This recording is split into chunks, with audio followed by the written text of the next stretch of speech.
Continuamos con la serie Verdaderos Discípulos.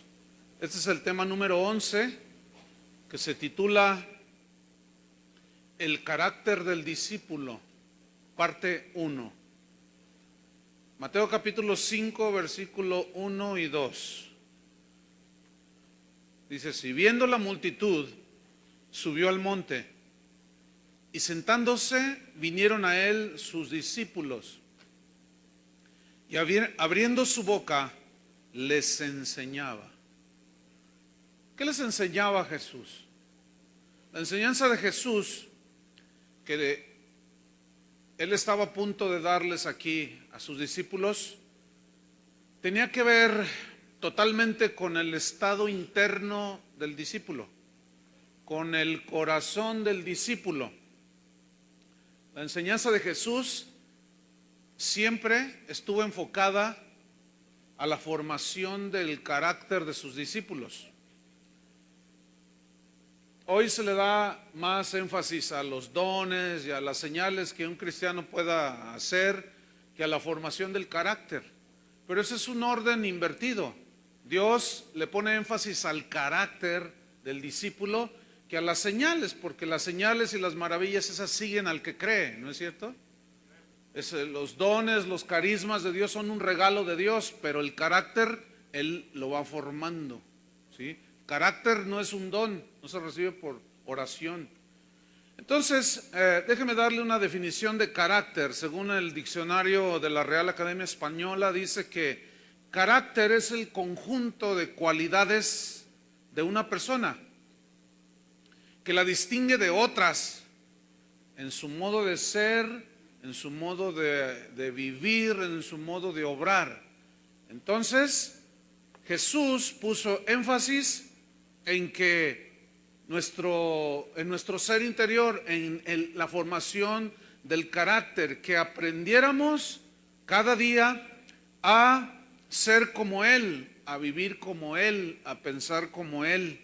Entonces, ser cristiano, ser discípulo de Jesús, es vivir un estilo de vida diferente al que viven las personas que no son discípulos de Jesús. Los verdaderos discípulos entonces se distinguen de entre toda la multitud. Es decir, que los verdaderos discípulos de Jesús no son del montón, aunque aquí hay un montón. Hay una multitud aquí, pero ¿cuántos son discípulos de Jesús? Entonces, si nosotros tomamos un poquito del contexto del capítulo 5 para entender un poco más, vamos a leer capítulo 4 de Mateo en el versículo número 23. Dice que recorrió Jesús toda Galilea, enseñando en las sinagogas de ellos y predicando el evangelio del reino y sanando toda enfermedad y toda dolencia en el pueblo. Y se difundió su fama por todo Siria. Y le trajeron todos los que tenían dolencias, los afligidos por diversas enfermedades y tormentos, los endemoniados, lunáticos y paralíticos, y los sanó, como prueba de que Él era el Mesías, del Hijo de Dios, Dios encarnado, y haciendo estas maravillas que nadie hasta ese momento había hecho ni podrá hacer, solamente el Hijo de Dios. Entonces su fama creció, dice el versículo 25, que le siguió mucha gente de Galilea y de Decápolis. Decápolis era un grupo de 10 ciudades, Deca en griego es 10, polis, ciudad. Entonces eran 10 ciudades que estaban alrededor de donde él estaba, donde él estaba allí predicando, enseñando y sanando. Y llegó gente de Jerusalén también, pero también llegaron de Judea y del otro lado del Jordán. Entonces ahí vemos la multitud detrás de Jesús.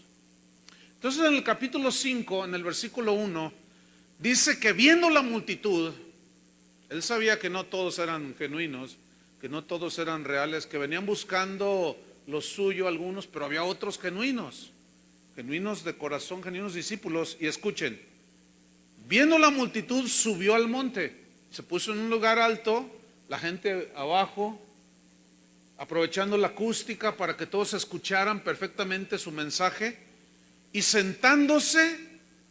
Esa era la posición de los maestros en aquel tiempo. No es como los predicadores de hoy que estamos de pie. Él se sentó, esa era la posición de un maestro, y se sentó. Y vinieron a él sus discípulos. Significa vinieron, significa se acercaron. Es decir, los que eran genuinos discípulos de Jesús siempre están cerca del maestro. Entonces dice que se acercaron a él sus discípulos. Es decir, estaban adelante, casi enfrente de él, los que tenían más hambre. Es como ahora, los de aquí son más discípulos que los de allá. Saluden a los de allá atrás. Allá, al último hermano que está allá atrás, mire. Entonces dice, versículo 2, que abriendo su boca, el Señor Jesús les enseñaba. Ah, me gusta esta frase. ¿Qué hizo Jesús? Les enseñaba. ¿A quién? Dice que a sus discípulos, aunque había una multitud. Y les enseñaba diciendo, versículo 3, bienaventurados los pobres en espíritu. A mí me llama la atención que la primera bienaventuranza y todas las demás tienen que ver con un rasgo interno, cosas internas dentro del discípulo. Es evidente que aquí se refiere a una condición interna del corazón.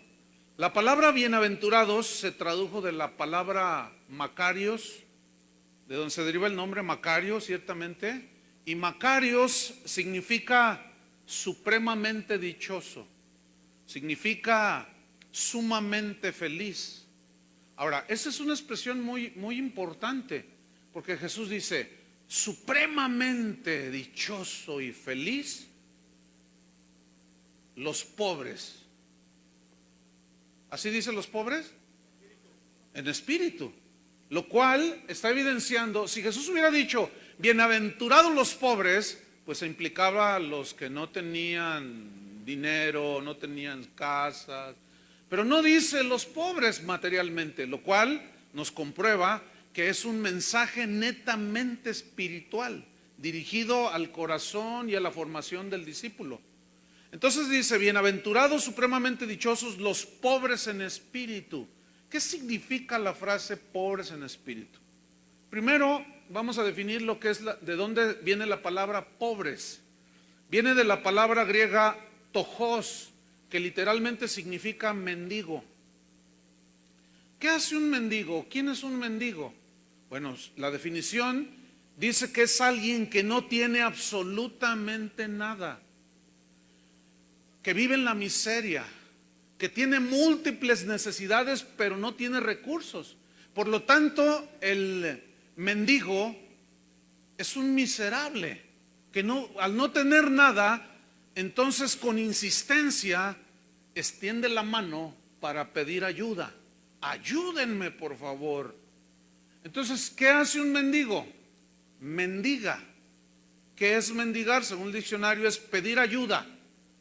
Pedir ayuda, pero con una actitud de humillación, porque no tiene recursos propios, por lo tanto necesita urgentemente que alguien le tienda la mano y le ayude.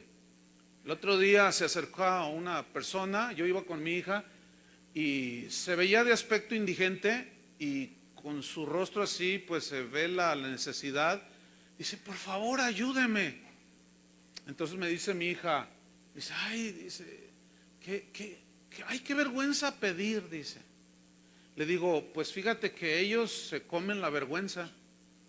Cuando una persona no tiene nada ni nadie quien le ayude y empieza a mendigar una ayuda, a pedir, a solicitar, no le importa. Y hasta la posición del cuerpo, cuando alguien pide una ayuda así, es hasta como de humillación, hasta hay cierta inclinación. Ayúdenme, por favor. Bueno, pues déjenme decirle que la palabra que Jesús dijo aquí, pobres en espíritu, significa mendigo. Pero ¿cómo? A ver, explícame un poco más, pastor. Pues con mucho gusto le voy a explicar. Y gratis. Bueno, ¿qué significa pobres en espíritu? Cuando Jesús dice, bienaventurados, sumamente dichosos los pobres en espíritu. ¿Quiénes son? ¿Qué significa? Son aquellos discípulos que no tienen recursos espirituales, que reconocen que por sí mismos nunca pudieron alcanzar la salvación. Por lo tanto, tuvieron que pedir urgentemente, sálvame, Señor. Son aquellos que reconocen su miseria espiritual, que no tienen absolutamente ningún recurso de ningún tipo, con lo cual ellos se puedan valer a sí mismos. Por lo tanto, reconocen que en ellos no hay ningún campeón, sino un ser totalmente carente de recursos propios. Es decir, un discípulo verdadero es alguien que reconoce que necesita a Dios, que sabe que cada día, como necesita el pan para el cuerpo, necesita las palabras de Jesús que tienen vida eterna. Por lo tanto, un verdadero discípulo de Jesús tiene la actitud de un mendigo, es decir, que reconoce que no tiene nada en sí mismo. Lo que decía Pablo, porque él decía, nuestra competencia proviene de Dios. O sea, no que nosotros seamos competentes por nosotros mismos, o sea, nuestras capacidades, sino que nuestra competencia viene del Señor. En otra parte dice Pablo que él hacía muchas cosas para el Señor, pero luego aclaraba, pero no yo, sino la gracia de Dios en mí, porque yo reconozco que en mí yo no tengo nada. Por eso el verdadero discípulo, escuchen bien, tiene una dependencia de Jesús total. Total. De otra manera, no puede ser discípulo de Jesús. Entonces, la primera característica de un verdadero discípulo en su carácter es que sea pobre de espíritu, que reconozca humildemente su condición de pobreza espiritual, que es la base para entonces recibir las riquezas de Cristo, es decir, la provisión. Por ejemplo, cuando tú tenías la necesidad de la salvación, que estabas convictado de pecado, no tenías recursos para salvarte a ti mismo. ¿Qué fue lo que hiciste? Clamaste, ayúdame, Señor, sálvame, Señor. ¿Y qué hizo el Señor? Te salvó. Entonces, cuando tú reconociste tu necesidad de salvación, Él extendió su mano y te salvó. Cualquier necesidad que un discípulo tenga para enfrentar cualquier situación de la vida, tiene que depender del maestro, porque el maestro es el que sabe, el maestro es el que da la instrucción. Entonces, el verdadero discípulo reconoce su pobreza espiritual, porque sabe que es el punto o es la base para entonces recibir la ayuda del Señor. Porque el que es autosuficiente y soberbio y orgulloso, el Señor lo resiste y no recibe la ayuda de Él. Vamos a ver algunos ejemplos en la Biblia y vamos a comprobar cómo aún las bienaventuranzas tienen su base en el Antiguo Testamento. Por ejemplo, vamos a ver primero segundo libro de Crónicas en el capítulo 20, y vamos a ver ahí la historia de un rey, se llamaba Josafat. Tenían enfrente de ellos un ejército que venía a despojarlos de lo que Dios les había dado. Pero el ejército los doblaba en número, lo cual aseguraba una derrota. Sin embargo, vamos a ver lo que sucede. Vamos a ver a un rey demostrando su necesidad de Dios. Y fue bienaventurado porque al mirar a Dios, Dios tendió su mano. Segunda de Crónicas 20, versículo 11. Dice, él está orando. He aquí ellos nos dan el pago viniendo a arrojarnos de la heredad que tú nos diste en posesión. Oh Dios nuestro, ¿no los juzgarás tú? Porque en nosotros, escuchen, no hay fuerza contra tan grande multitud que viene contra nosotros. No sabemos qué hacer y a ti volvemos nuestros ojos. Aquí se ve la humildad de un rey, de Josafat, de una dependencia total. Él no estaba confiando ni en sus propias estrategias militares, ni en la fuerza de su ejército, ni en las victorias pasadas. Él estaba mirando al enemigo que tenía enfrente y cuando lo vio, no dijo, no, estos me los despacho rápido. No, al contrario, calculó y dijo, no, pues es que no, necesitamos al Señor. Entonces va con Dios y le dice, Señor, no sabemos qué hacer. Y a ti volvemos nuestros ojos. Esa frase, no sabemos qué hacer, indica una pobreza. No tenía ningún recurso ante semejante enemigo que estaba ahí al frente. Yo no sé cuántos de ustedes han estado en una situación en la cual no saben qué hacer.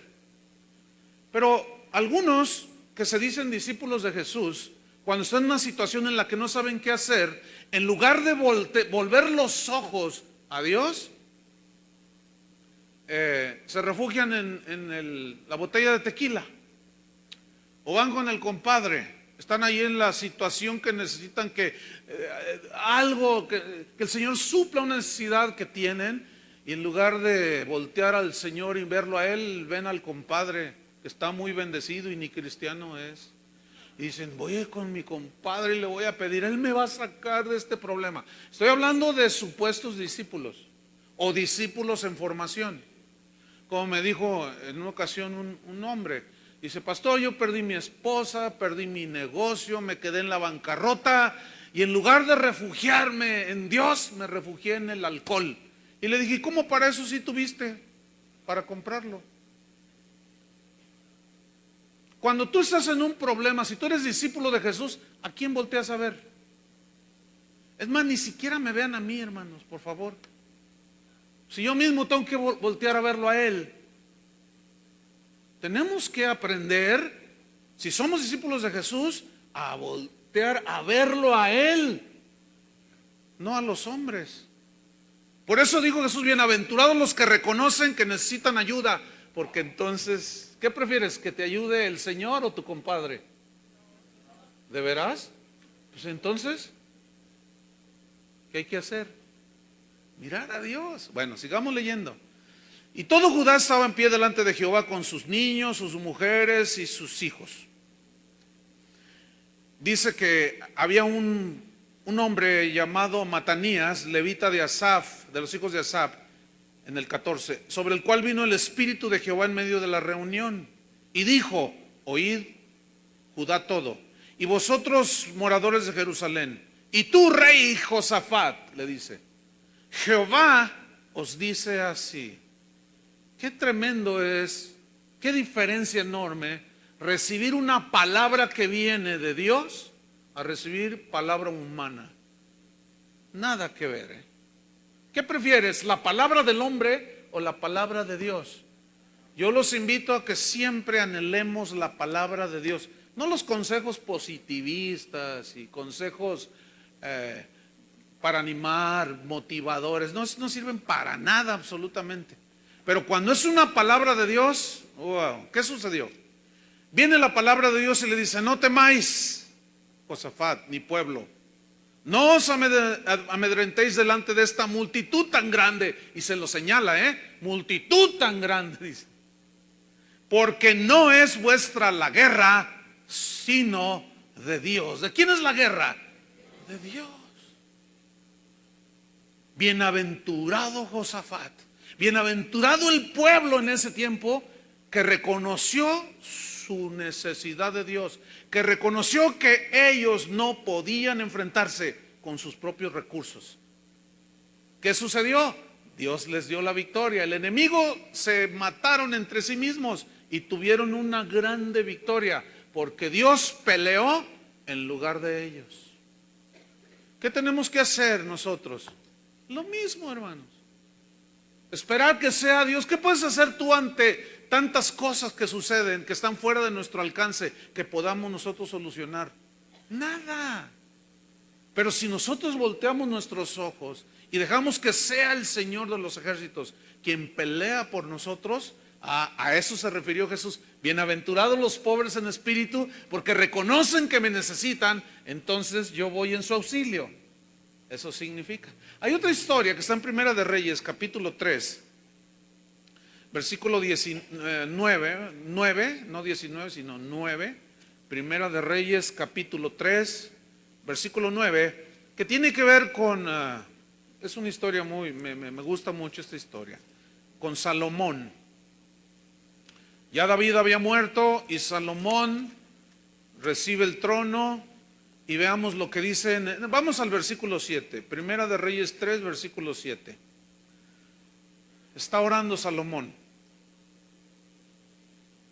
y dice así: ahora pues, Jehová Dios mío, tú me has puesto a mí, tu siervo, por rey en lugar de David mi padre. Tú me pusiste, Señor, ok. Y yo soy joven. En otras palabras, yo soy sin experiencia, no tengo experiencia, Señor. Y no sé cómo entrar ni salir, Señor. No sé. Si tú no me ayudas, yo no voy a saber cómo hacer. Todos los hombres de Dios en la Biblia y mujeres de Dios eran pobres de espíritu. Toda esa gente nos mostró y nos sigue mostrando, y los verdaderos discípulos debemos demostrar que dependemos totalmente de Dios. Pero todos esos hombres que la Biblia muestra, era gente pobre de espíritu, que reconocían que eran mendigos. ¿Está entendiendo? Que no eran autosuficientes, que dependían totalmente y pedían la ayuda del Señor. Entonces Dios extendía su mano. No tengo experiencia. Por ejemplo, cuando Dios le dijo a Moisés: tú vas a sacar a mi pueblo de Egipto, él dijo: yo no sé ni hablar, Señor. Tú vas a ir, le dice. Dice: pero, ¿y si me preguntan que quién me envió? Señor, es que yo no puedo, precisamente. Porque tú no puedes. Cuando tú estás débil es cuando yo me hago fuerte en ti. Eso es algo que muchos discípulos todavía no alcanzan a asimilar. Entonces, sigo leyendo. No, yo soy joven, no sé cómo entrar ni salir. Y tu siervo, versículo 8, está en medio de tu pueblo, al cual tú escogiste, un pueblo grande, que no se puede contar ni enumerar por su multitud. Y le dice el versículo 9: dame, Señor, da pues a tu siervo corazón entendido. A mí siempre me impacta lo que Salomón pidió. No faltan en ocasiones en que pastores que están jóvenes en el ministerio me preguntan: pastor, ¿y cómo le hace para pastorear a varios miles de personas? Ay, pues la verdad, pues no, Dios lo hace. No, ándele, deme el secreto. No, pues el secreto es depender de Él. Porque fíjate, si yo con mis fuerzas tratara de pastorear a todas esas ovejas, ya me hubiera infartado. Desde hace mucho, ya me hubiera muerto yo. En mis fuerzas, aguantar todas las broncas que traen las ovejas, y eso súmale las mías. Dije: no, tiene que haber algo que nos ayude a pastorear el rebaño del Señor. ¿Saben qué es? La fuerza de Dios. ¿A poco creen que esas son mis fuerzas? No, fíjense que no. Dios me libre, porque de esa manera yo puedo seguir adelante. Y cualquier pastor. Entonces Salomón eso es lo que está reconociendo. Yo no puedo, Señor, no tengo fuerza, soy joven, pero dame un corazón entendido para juzgar a tu pueblo. Corazón entendido significa un corazón que juzgue con inteligencia, que sea inteligente. Y para discernir, con ese corazón, para discernir entre lo bueno y lo malo. Porque no sé discernir, Señor, no sé qué le conviene al pueblo y qué no le conviene. Qué triste es ver líderes en la iglesia que no saben distinguir entre lo que la gente necesita comer de alimento espiritual y les dan cualquier cosita. Es muy triste esa condición. ¿Por qué? Al contrario, les enseñan a la gente a cómo ser exitosos y cómo obtener riquezas aquí en la tierra. Imagínate nomás. Entonces Salomón está reconociendo que él no tiene la suficiente sabiduría, que no tiene la suficiente inteligencia. Por lo tanto le dice al Señor: ayúdame, Señor, porque ¿quién podrá gobernar a este tu pueblo tan grande? ¿Quién puede? Nadie con recursos propios podría hacer semejante cosa. Versículo 10. Vean, me gusta esta palabra que dice: y agradó delante del Señor que Salomón pidiese esto. Le agradó a Dios. Es decir, le fue algo hermoso delante de Dios que Salomón haya pedido esto. ¿Por qué fue de olor fragante esa oración de Salomón a Dios? Porque estaba reconociendo su pobreza de espíritu, su dependencia total de Dios. Y a eso se refirió Jesús cuando dijo: bienaventurados los pobres en espíritu. Agradó pues al Señor y le dijo Dios, versículo 11. Otra vez, fíjate, Dios le dijo: ¿qué prefieres, palabra de hombre o palabra de Dios? Palabra de Dios. Le dijo: porque has demandado esto y no pediste para ti muchos días, ni pediste para ti riquezas, ni pediste la vida de tus enemigos, sino que demandaste para ti inteligencia para oír juicio o para juzgar rectamente. He aquí, le dice Dios, y extiende la mano Dios y le da en abundancia, fíjate. Lo he hecho conforme a tus palabras. He aquí que te he dado corazón sabio y entendido, tanto que no ha habido antes de ti otro como tú, ni después de ti se levantará otro como tú. ¿No dice la Biblia en Santiago que si alguno tiene falta de sabiduría, ¿qué? Pídala a Dios, el cual da, no te la cobra, da a todos los que le piden, los que reconocen que les hace falta. El problema está que el orgullo no nos deja reconocer que necesitamos su sabiduría, que necesitamos su ayuda, y comenzamos a confiar en nosotros mismos, y eso impide la bienaventuranza de ser sumamente dichosos, de que Dios mismo te dé una palabra y Dios mismo sea el que te extiende la mano y te suple lo que necesitas. Eso es algo que los verdaderos discípulos de Jesús deben de ir siendo formados en su ser interior. Que Jesús dijo: separados de mí, nada podéis hacer. Entonces el verdadero discípulo debe de ser pobre en espíritu y manifestar una dependencia total cada día, hermanos.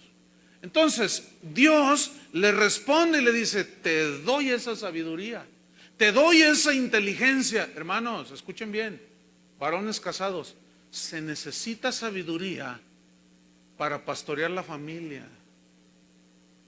Se necesita sabiduría para tratar a tu esposa, a tus hijos. Si eres un empleado, se necesita sabiduría para saber cómo vas a hacer tu trabajo. Para todo se necesita la sabiduría y la inteligencia espiritual, pero casi nadie pide eso en este siglo XXI. Los cristianos están enfocados en pedir casas y carros y viajes, y no piden lo más necesario: sabiduría. A muchos no les interesa ser formados en su interior. Ellos quieren lo material, y es un enfoque desvirtuado y erróneo.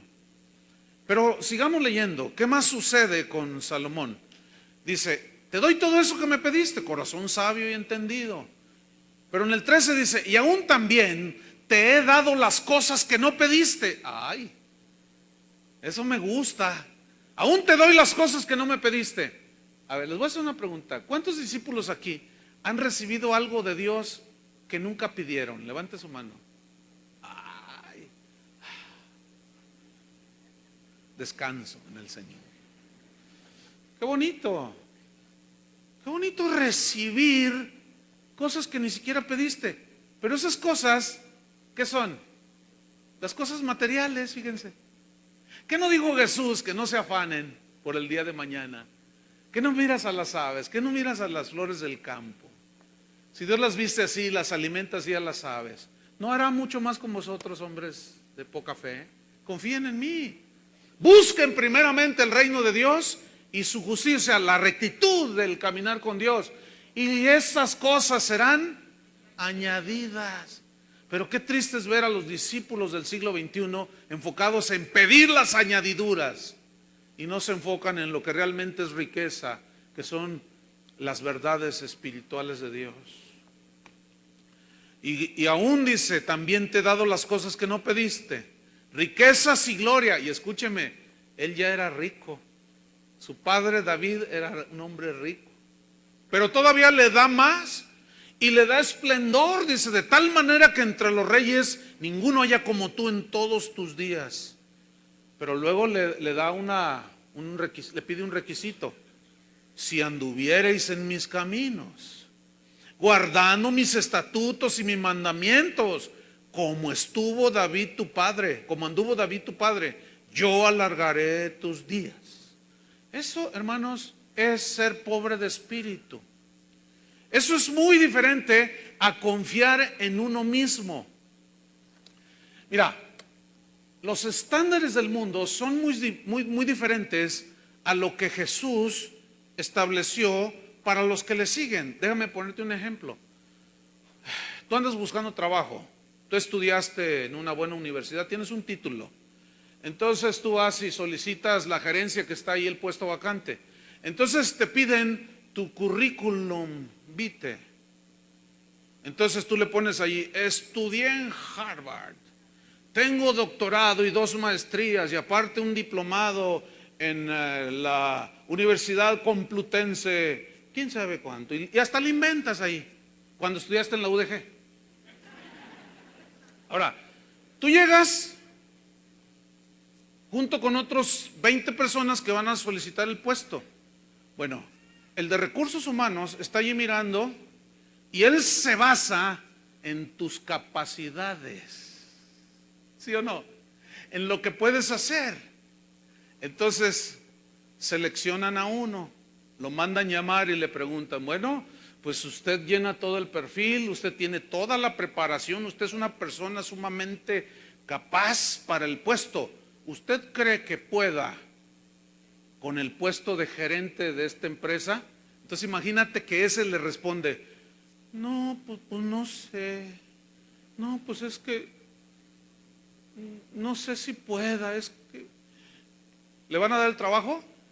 Ahora fíjate cómo se mueve el mundo. En el mundo hay que presumir todos tus logros. En el mundo hay que presumir todas tus capacidades.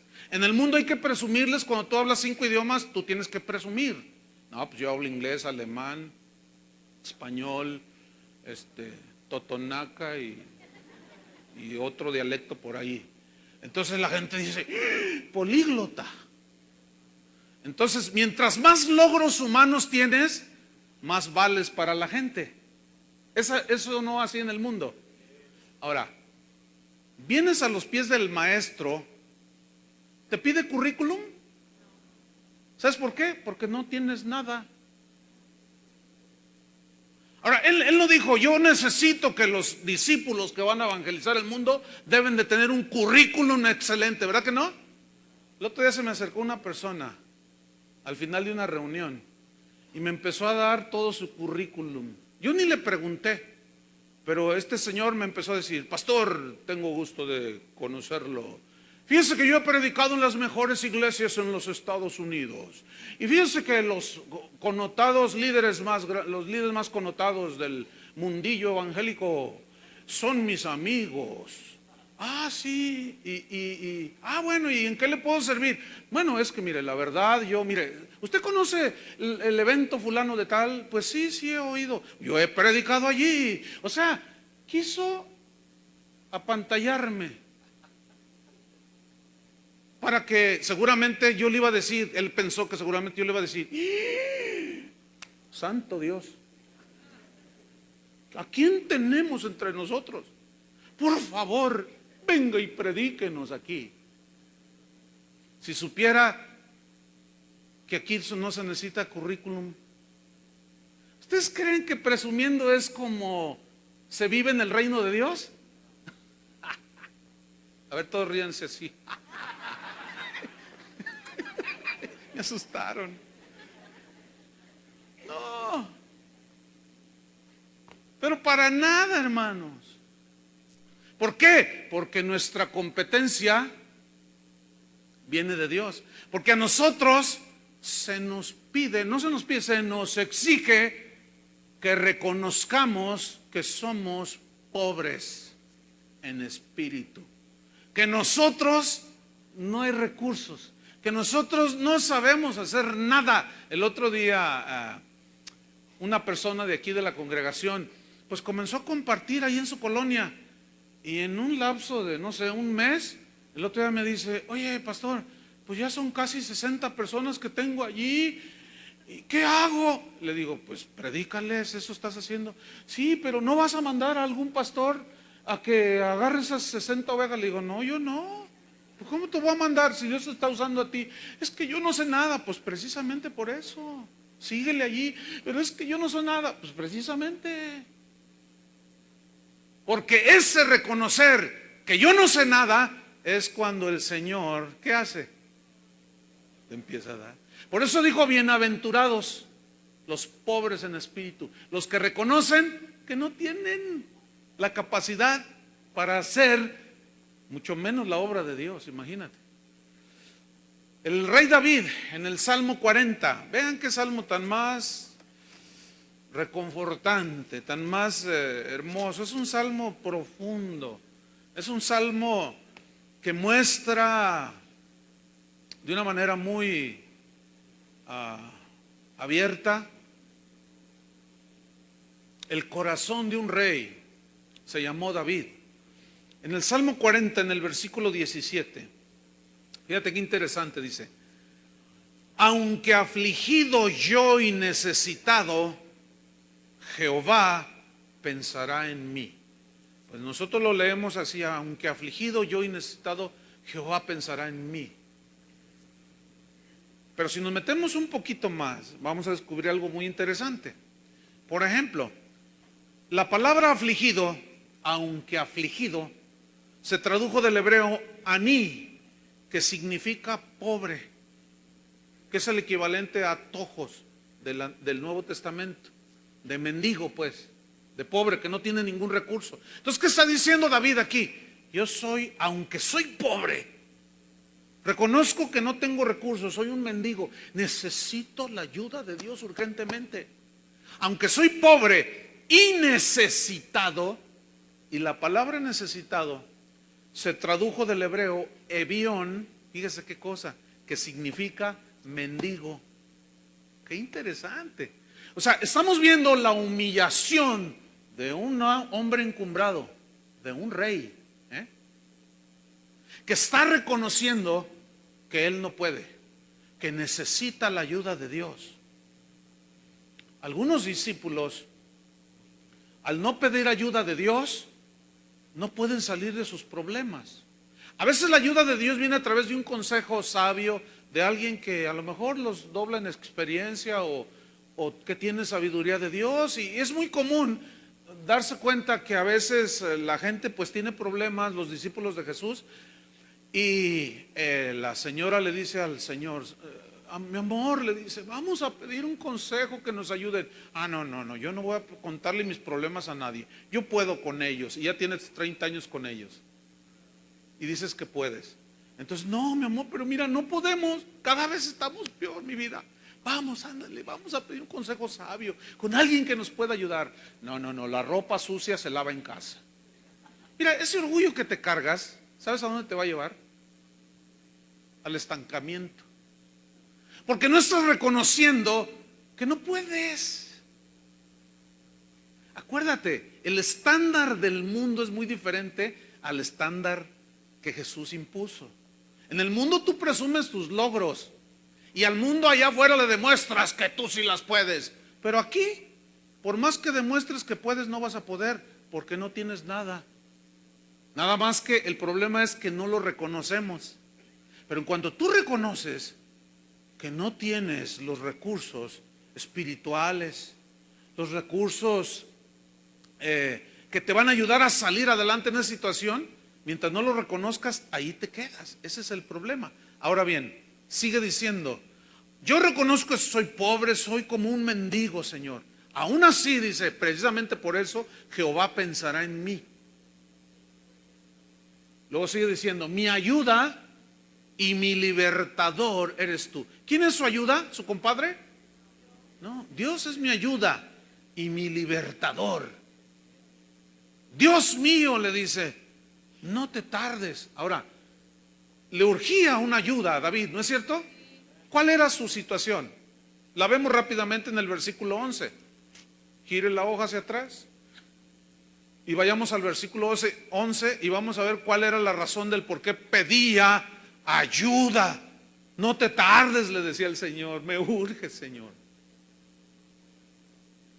11. Jehová, no retengas de mí tus misericordias, tu misericordia y tu verdad me guarden siempre, porque me han rodeado males sin número. O sea, ¿alguna vez se han sentido rodeados así? Que tu hijo está con malas compañías, que tu esposo anda quién sabe qué haciendo, o que la esposa anda quién sabe dónde, y que la hija le dieron a probar droga y te diste cuenta que le encontraste ahí marihuana, y tú dices, Dios mío, ¿qué está pasando? Ay, voy a llamar a la línea psíquica de Walter Mercado. Voy a consultar al mejor psicólogo cristiano a ver qué me dice. Fíjate nada más. Escúchenme bien, cristianos. O cristianoides también, escuchen. ¿Cómo es posible que tú digas que eres discípulo y en lugar de ir y consultar a Dios y preguntarle a Dios e ir a la palabra, digas, oiga, recomiéndeme un buen psicólogo? Recomiéndeme un qué? Un buen psicólogo, dice, para saber qué hacer con mi hija y con mi hijo y con mi esposo o con mi abuela o con mi suegra. ¿Un psicólogo? Por el amor de Dios, hermanos.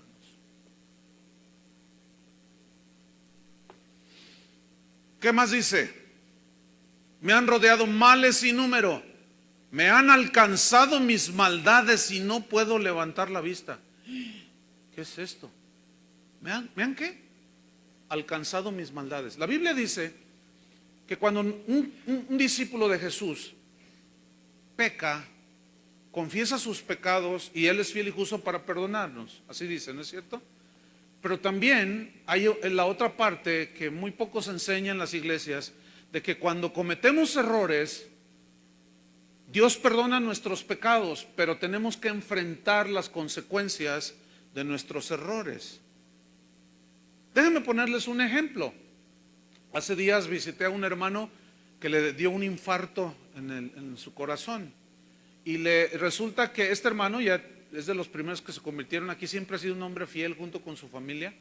Entonces, visitándolo allí me contaron cómo, yo le pregunté, ¿qué le pasó? ¿Qué le pasó? Y me empezó a contar. Dice, es que fíjate que cuando yo me convertí hace 25 años, dice, yo durante 50 años fumé. Y me fumaba 3 cajetillas de cigarros, dice. Entonces, bueno, pues cuando yo me convertí, y además era alcohólico, sufrí un cambio radical. Yo me convertí un día y al siguiente yo ya no probé un solo cigarro y no probé más el alcohol. Dios me libró.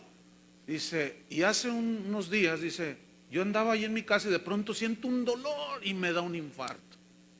Y se lo llevan de urgencias al hospital y le dice el cardiólogo, necesitamos hacer un cateterismo, que es una operación más o menos así. En la vena femoral meten un aparato que te llega hasta las venas que están tapadas y luego meten otro que llega a donde está la vena tapada. Entonces hacen presión con aire, destapa el colesterol, la grasa que está ahí impidiendo la circulación de la sangre. Entonces ya circula la sangre y ya viene la recuperación. Bueno, dice que entonces su hijo me empieza a contar, el hijo de este hermano, dice, fíjate que yo estaba dentro del hospital porque el doctor es mi amigo. Entonces yo estaba allí viendo y yo miraba que le metían la sonda esa y nomás no atinaban y no se podía. 1 hora, 2 horas, 3 horas. Yo miraba que el doctor me miraba a ver así con su tapabocas, así lo miraba muy preocupado. Finalmente dice, yo dije, Señor, y él me miraba así como diciendo, no, tu papá se va a morir, tu papá. Entonces dice, mira, Chuy, pastor, me dice, yo me fui por ahí a un rinconcito y yo estaba llorando y le dije, Señor, por favor, Señor, haz un milagro. Si tú haces ese milagro, Señor, quién sabe cuántas cosas le dije, por favor, Señor, ayúdanos ya. Y dice que estaba en esa oración cuando oye voces que que dicen, ay, ay, ya estuvo. Resultó que finalmente hicieron lo que tenían que hacer, se destapó la vena y empezó a correr la sangre y ya se está recuperando el hermano. Pero luego el hermano me dice, sí, pero déjame decirte lo que me dijo el médico. Dice, oiga, usted fuma, ¿verdad?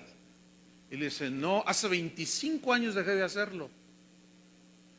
Dice, bueno, pues yo debo decirle que la razón de esto fue por la nicotina que todavía está en su cuerpo.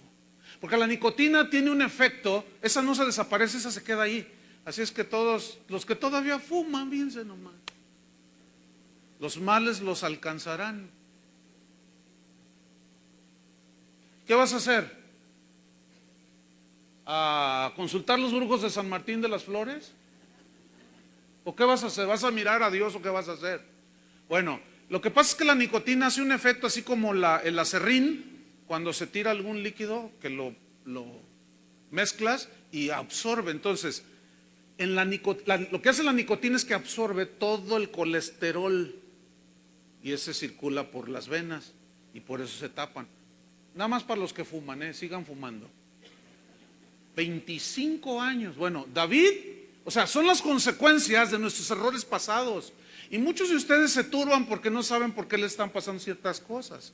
Y en muchos casos son consecuencias, mis maldades, dice, mis males me han alcanzado. Dice, y no puedo levantar la vista, dice el versículo 2, y se han aumentado más que los cabellos de mi cabeza. Bueno, el que no tiene, pues son poquitos. Dice, y mi corazón, fíjate lo que dice, ¿y mi corazón qué? Me falla. O sea, estaba en una situación terrible David. Pero escuchen, ¿notan la humildad de reconocer que aunque era el rey, necesitaba a Dios? ¿Sí lo notan? Bueno, dice el versículo 13, quieras, oh Jehová, librarme. Si me libras está bien, Señor. Jehová le dice, apresúrate a socorrerme. Por eso en el último versículo le dice, Dios mío, le dice, no te tardes. Estaba en una situación. Sin embargo, David está demostrando que él dependía totalmente de Dios. A esos se refirió Jesús. Acuérdense que él está en el monte, los discípulos están allí y abriendo su boca les enseñaba, bienaventurados, sumamente dichosos los que reconocen que me necesitan, porque entonces yo les tiendo la mano.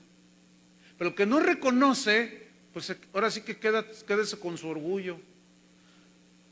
Como dijo en una ocasión Adrián, estábamos en una reunión, yo no estaba, me contaron, una reunión de matrimonios. Entonces él dijo, el Señor me está mostrando que hay algunos varones que pues están haciendo cosas que no están bien, así es que pasen al frente, dice.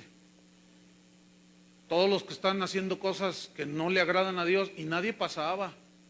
Pues es que no se animaban porque decían, no, si paso me descubre mi esposa, se va a dar cuenta. Entonces nadie pasaba. No pasan. Y le dice Adrián, pues quédense con su orgullo. Pues sí, porque el orgullo les impidió humillarse. ¿Están entendiendo? Entonces, el verdadero discípulo no es autosuficiente ni orgulloso. Fíjense, Pablo entendió este principio de una manera muy profunda, que es lo que el Señor desea que entendamos. Y Él quiere formar en sus discípulos este rasgo que es interno. Vamos a 2 de Corintios, es una escritura que hemos estudiado bastantes veces, pero es digno de ser mencionado porque tiene una enseñanza muy extraordinaria. 2 de Corintios capítulo 12. Él tenía unas tendencias a enorgullecerse. Entonces dice que a causa de las revelaciones, para que no me enalteciese sobremanera, me fue dado un aguijón, un mensajero de Satanás que me bofeté. Versículo 8 dice, respecto a lo cual, 2 de Corintios 12, 8, respecto a lo cual 3 veces he rogado al Señor que lo quite de mí. Y me ha dicho el Señor, bástate mi gracia. O sea, que confórmate con mi gracia, con la ayuda que yo te pueda dar, nada más. Pues ayúdame, le decía, bástate mi gracia, porque mi poder se perfecciona o hace su obra completa en la debilidad. ¿Qué significa eso? Debilidad se tradujo de una palabra griega, axeneia, que significa literalmente fragilidad. O sea, es decir, ¿en dónde se perfecciona el poder de Dios en una persona? En lo frágil que es. Pero cuando lo reconoce que es frágil y que no tiene recursos, que él no puede hacer ni enfrentar las cosas en el mundo. Fíjense, Pablo mismo dijo en Romanos: ¿quién podrá librarme de este cuerpo de pecado? Tengo luchas, las tentaciones, yo quiero hacer el bien y veo esto en mi cuerpo que me lleva a hacer lo malo, y el bien que quiero hacer no lo hago, sino el mal que no quiero hacer, eso hago. Y luego dice: miserable de mí. Ah, qué diferente. Él no dijo que tenía un campeón adentro.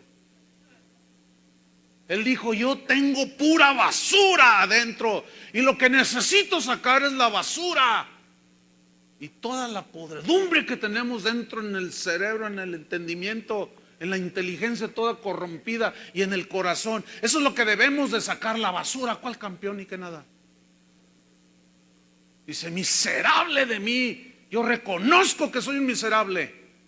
¿Quién podrá librarme de este cuerpo de pecado? ¿Quién?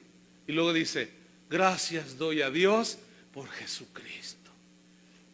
Tremendo apóstol. Ese sí era un apóstol, no como los de ahora que presumen los trajes que se ponen, presumen las residencias que tienen, presumen los jets en los que vuelan, presumen sus pasaportes. Mira, yo ya he viajado por todo el mundo. Aquí está, mi hermano, cuando anduve en Arabia Saudita. Sí, pero andaba ya en un crucero allá por el mar, quién sabe qué, y andan presumiendo.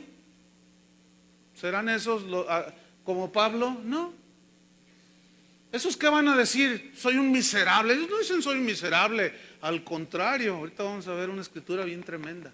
Entonces le dice Pablo en el versículo 9: por tanto, dice, como el poder de Dios se perfecciona cuando yo reconozco que soy frágil, por tanto de buena gana me gloriaré, o sea, me gozaré más bien en mis debilidades. O sea, en mi falta de recursos, en mi fragilidad, yo no puedo. Dice: para que entonces repose sobre mí, ¿qué? El poder de Dios. Ahora, siempre que pensamos en el poder de Dios, tenemos un concepto errado por culpa de los milagreros. Porque ellos siempre reducen el poder de Dios a tumbar personas, a hacer milagros, todas esas son señales que siguen a los que creen. Pero se ha reducido el concepto de poder de Dios nada más para hacer milagros. Pero no, hermano, se necesita poder de Dios para enfrentar la tentación. Se necesita poder de Dios y sabiduría de Dios para enfrentar los problemas en la familia, para saber cómo sacar en tu trabajo los problemas, para saber cómo enfrentarte a la maldad de este mundo. Se necesita el poder de Dios. Y no solo hacer milagros, el concepto es mucho más amplio, hermanos. Entonces dice: por tanto de buena gana me gloriaré más bien en mis fragilidades, en mi falta de recursos, para que repose sobre mí el poder de Cristo. Por lo cual, dice, por amor a Cristo, por eso dijo: bienaventurados los pobres en espíritu. Por amor a Cristo me gozo en mi falta de recursos, en mi fragilidad, en afrentas, en necesidades. ¿Por qué se gozaba cuando tenía necesidades? Porque sabía que tenía un Dios que, si él reconocía, así como le dio a Salomón, también le daba a él. En persecuciones, en angustias. ¿Han sufrido angustias alguna vez? Pero él se gozaba en las angustias. ¿Por qué? Porque al saber que él no podía hacer nada por preocuparse nada más, podía salir adelante si ponía su confianza en Dios, si recostaba su cabeza en el pecho de Jesús. Porque cuando soy débil, entonces soy fuerte. O sea, cuando reconozco mi debilidad, mi falta de recursos, que yo no puedo, yo no soy, sino la gracia de Dios en mí, entonces, dice, soy fuerte. Ese es un principio tan poderoso que los cristianos del siglo XXI desconocemos, hermano. Y es justamente lo que Jesús les está diciendo. Bienaventurados los que reconocen sus fragilidades. Bienaventurados los que reconocen que su vida es como la flor del campo, que hoy es y mañana ya no es. Bienaventurados son los que reconocen que su vida es como la neblina, que pasa así y ya no es. Bienaventurados aquellos que reconocen que me necesitan, porque de ellos, dice, ¿qué? Es el reino de los cielos. Porque de ellos es el reino de los cielos. ¿Y qué significa? ¿En qué consiste el reino de Dios? El reino de los cielos, son sinónimos. Pablo lo responde en Romanos 14, 17. Dice, porque el reino de Dios no es comida ni bebida, ¿no? Sino justicia, paz y gozo en el Espíritu Santo. ¿Qué significa justicia, paz y gozo?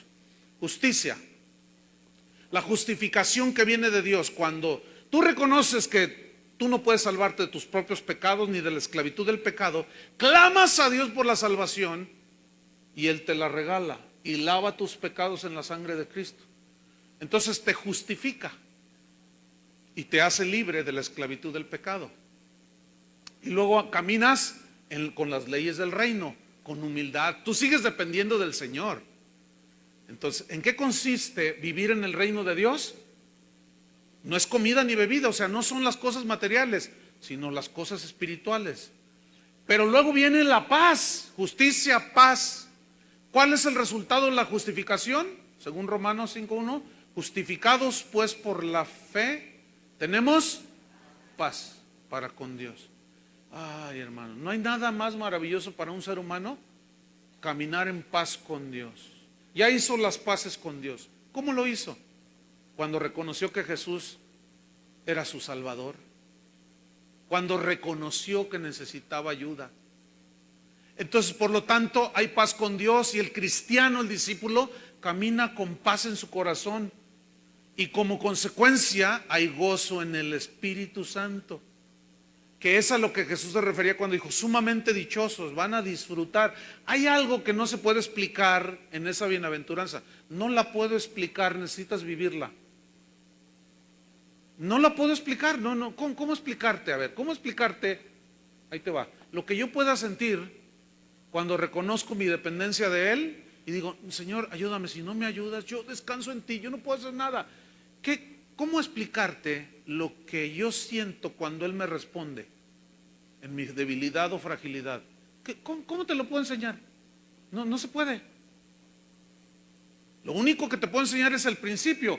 Pero ¿quién va a recibir esa dicha y ese gozo en el Espíritu Santo? El discípulo que reconoce que es pobre en espíritu. ¿Entendieron lo que significa bienaventurados los pobres en espíritu? Ahora, hubo unos cristianos allí que están en la Biblia, vaya abriendo su Biblia en Apocalipsis capítulo 3, que a mí me sorprende, pero ahí está. Eran unos cristianos que tenían un concepto de ellos mismos, ay, que tú dices, wow, ¿cómo? ¿Será posible? Ahí está, lo vamos a leer ahorita, capítulo 3 de Apocalipsis. Oh, miren, vamos a ver cómo Jesús les dijo a estos cristianos.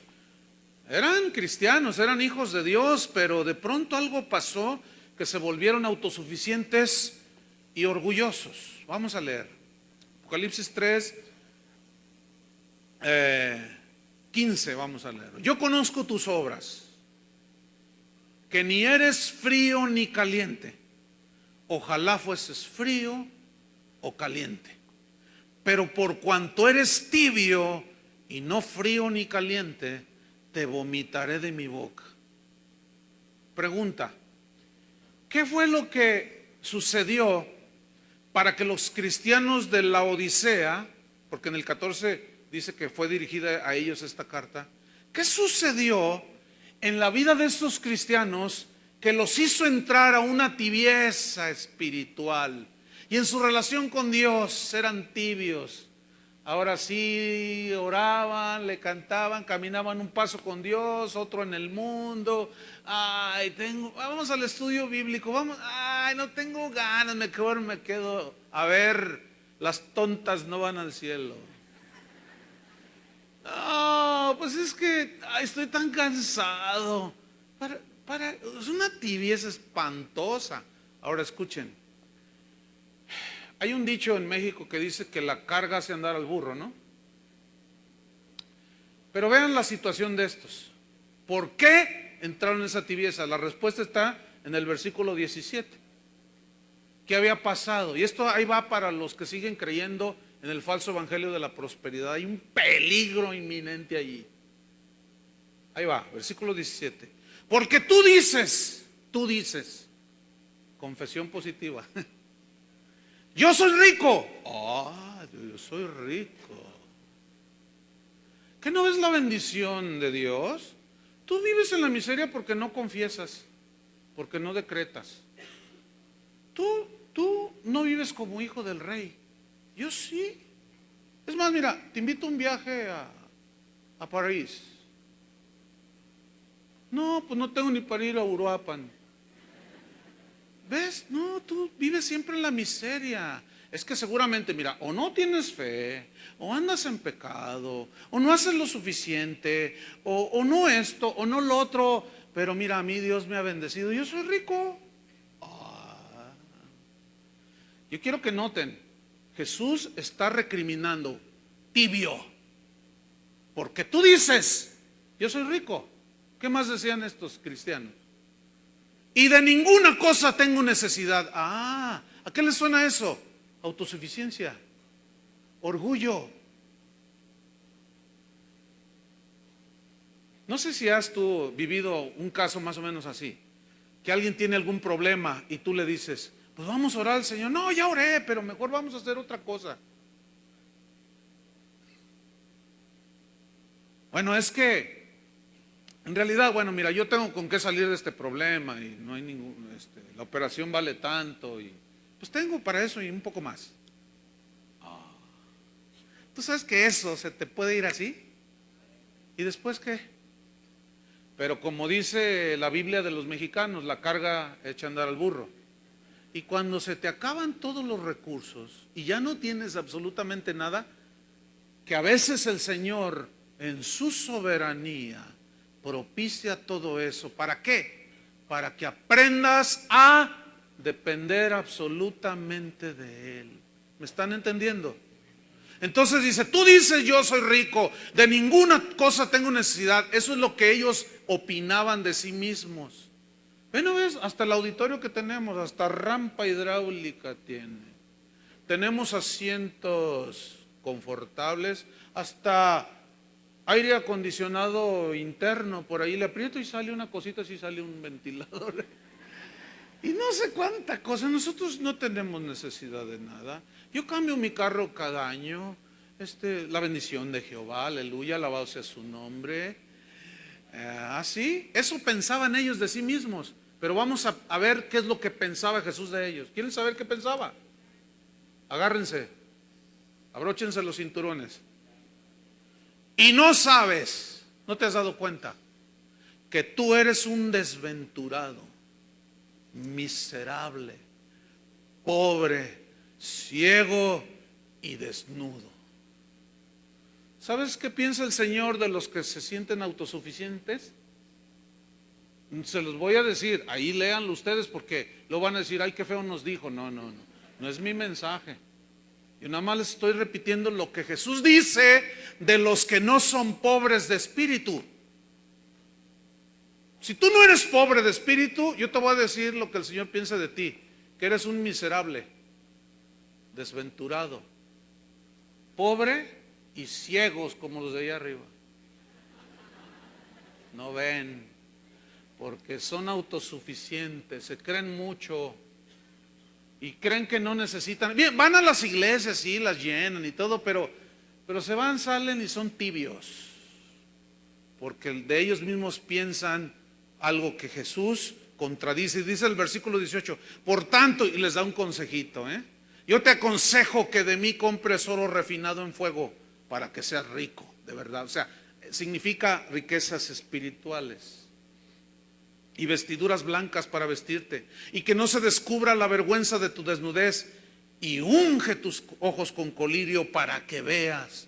Yo reprendo y castigo a todos los que amo. Sé pues celoso y arrepiéntete. Este versículo 19 me comprueba que los cristianos en la Odisea eran hijos de Dios. Pero ¿qué había sucedido? Habían prosperado tanto que se hicieron tibios. Esa es la característica de la iglesia de hoy, sobre todo en los Estados Unidos y en los países del primer mundo. La abundancia de los bienes que poseen los ha vuelto tibios. Y esos el Señor los vomita. Pero en cuanto, como ahorita que están allá temblando porque es muy posible que los Estados Unidos entren en una recesión económica, esos cristianos empiezan a temblar porque tienen su confianza puesta en las riquezas. Finalmente, dice el versículo 4 de Mateo 5: bienaventurados los que lloran, porque ellos recibirán consolación. Sumamente dichosos los que lloran. Pero ¿a quiénes se refiere los que lloran? Bueno, no se refiere al llanto o al lloro que cualquier persona tiene por los sufrimientos de la vida. No se refiere a eso. Por ejemplo, se los voy a ilustrar con unas preguntas. ¿Es bienaventurado el ateo, el que ofende a Dios, renega de Dios, que llora porque se le murió su esposa? ¿Es bienaventurado? ¿Sumamente dichoso? No, díganlo pues. Porque algunos como que, pues no. Otra pregunta: ¿es bienaventurado un homosexual al cual su novio lo abandonó por otro novio y llora y ¿se refiere a esos que lloran? No se refiere a esos llorones, porque todo el mundo llora, ¿sí o no? Porque entonces, si no se refiere a cualquier llorón, ¿a cuáles llorones o a qué personas que lloran se refiere? A los discípulos, hermano, que lloran. Otro ejemplo: ¿es bienaventurado el idólatra que llora porque perdió su trabajo? No. Les voy a ilustrar otro que no me gusta mucho, pero tengo que decirlo. ¿Es bienaventurado el seguidor del Atlas que llora porque no gana un campeonato desde 1951? Pues no. Toda la barra del 51 es una bola de llorones. Y como no saben perder y siempre pierden. Perdemos, dijo el otro. Siempre están llorando. ¿Se refería a que esos son bienaventurados? No, hermanos, no. ¿O se referirá a que bienaventurado el adúltero que llora porque perdió su esposa? No. Entonces, si a esos no se refiere Jesús, ¿por qué cuando tú ves un adúltero, un idólatra o un zorrito por ahí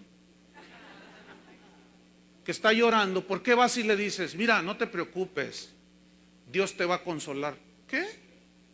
¿Para ellos es el consuelo? Entonces no podemos llegarles con esa, hermanos, porque no es para ellos las bienaventuranzas. Las bienaventuranzas son para los discípulos.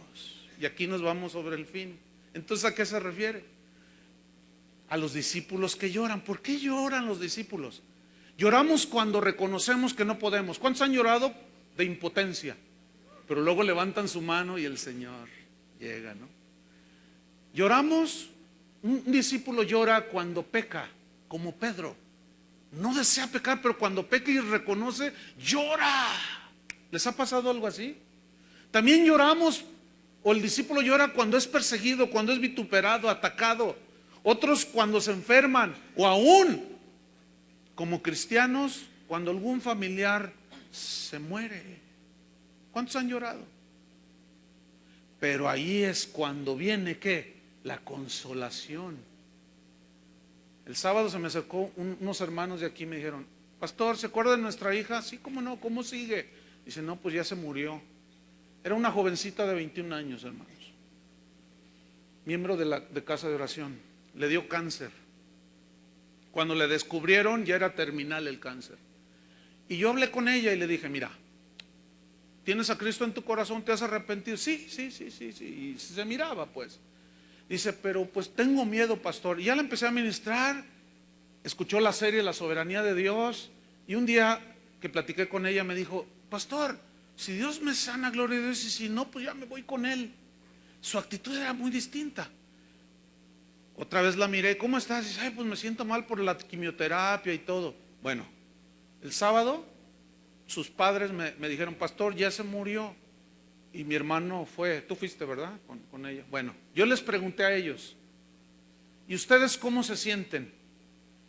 Y dice el hermano, pues tristes, pero a la vez pasó algo. Y dice la señora, déjame contarle yo al pastor. Dice, mire pastor, algo sucedió que teníamos una paz indescriptible, que teníamos una consolación y hasta un gozo. Esto es para los discípulos, hermano. Esta gracia es para los discípulos. Estas bienaventuranzas son para los hijos de Dios que lloran por las cosas que suceden en la vida. Porque ellos, dijo Jesús, ellos, los discípulos, hermanos, ¿qué recibirán? Consolación. Y consolación viene del griego parakaleo, que significa llamar cerca para abrazarlo. Fíjate qué bonito, ¿eh? Llamar a alguien cerca para abrazarlo, para confortarlo, para alentarlo, para consolarlo. Entonces, ¿qué significa esto? Que el Señor a sus discípulos los atrae cuando sufren aquí en la tierra. Los atrae a su pecho, los abraza, los anima, los conforta, los consuela a seguir hasta el final. ¿Cuántas veces el Señor va a consolar a sus discípulos que lloran? Las veces que sean necesarias. Pero les tengo una buena noticia. Un día nuestro llanto terminará. ¿Cuántos anhelan ese día? Ay, yo a veces he dicho, ya Señor, ya. Pero todavía no. Un día nuestro llanto terminará. Dios mismo enjugará, así mira, toda lágrima. Así, ven. Wow. Dios mismo enjugará toda lágrima de nuestros ojos. Y en un sentido total y completo, los discípulos de Jesús serán consolados por toda la eternidad. Solo los que reconocen que son pobres en espíritu y que lloran y recibirán la consolación del Señor. Termino leyendo Apocalipsis 21, se pone de pie. Apocalipsis 21. ¿Cuál es el requisito para ser consolado, hermano? Que usted reconozca que es pobre de espíritu. ¿Ha conocido a alguien que está sufriendo, está llorando y usted lo quiere consolar y dice, quítate de aquí? No se dejan. Aún en el dolor no son humildes. Pero el verdadero discípulo tiene un carácter distinto. Apocalipsis 21, versículo 1. Vi un cielo nuevo y una tierra nueva, porque el primer cielo y la primera tierra pasaron y el mar ya no existía más. Yo, Juan, vi la santa ciudad, la nueva Jerusalén, descender del cielo de Dios, dispuesta como una esposa ataviada para su marido.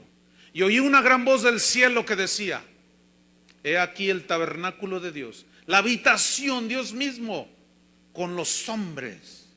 Y Él morará con ellos y ellos serán su pueblo. Y Dios mismo estará con ellos como su Dios. Escuche, enjugará Dios toda lágrima de los ojos de ellos. ¿Quiénes son ellos? Los discípulos. Enjugará Dios toda lágrima de los ojos de ellos. Y ya no habrá más llanto, más muerte. Ni habrá más llanto, ni más clamor, ni dolor. Porque las primeras cosas, que son las que estamos viviendo, pasaron. Por eso Jesús dijo, en el mundo tendrán aflicciones, pero confíen, yo los voy a consolar. Y el que estaba sentado en el trono dijo: he aquí yo hago nuevas todas las cosas. Y me dijo: escribe, Juan, escribe, porque estas palabras son fieles y verdaderas. Levanta tus manos en señal de dependencia. ¿Sabían que alzar las manos a Dios es un acto de dependencia de Dios? Muchos de ustedes no sabían, nada más miraban y hacían lo que otros hacían. Pues levanta las manos. Levantar las manos a Dios es eso. Es en señal de rendición. Cuando el enemigo llegaba y tomaba una ciudad, los habitantes que eran conquistados, lo primero que hacían es tiraban todo y levantaban las manos. O sea, nos rendimos. Pueden hacer lo que quieran de nosotros. Entonces el discípulo se rinde ante su maestro. Amén. Levanta tus manos pues y dile: Señor, sigue formando en mí conforme a tu carácter. Que yo sepa y sea enseñado a depender de ti, Señor. Que reconozca mi pobreza espiritual. Que reconozca, Señor, que soy un mendigo, que necesito tu ayuda, que no tengo recursos, que soy débil y frágil. Y Señor, que en esa debilidad que yo reconozca, que me hace llorar en ocasiones, que esas debilidades me hacen tropezar a veces, ahí venga tu consolación y venga tu ayuda, y pueda disfrutar, Señor, de las riquezas del reino de Dios, justicia, paz y gozo en el Espíritu Santo, en el nombre de Jesús. Amén. Que Dios los bendiga a todos.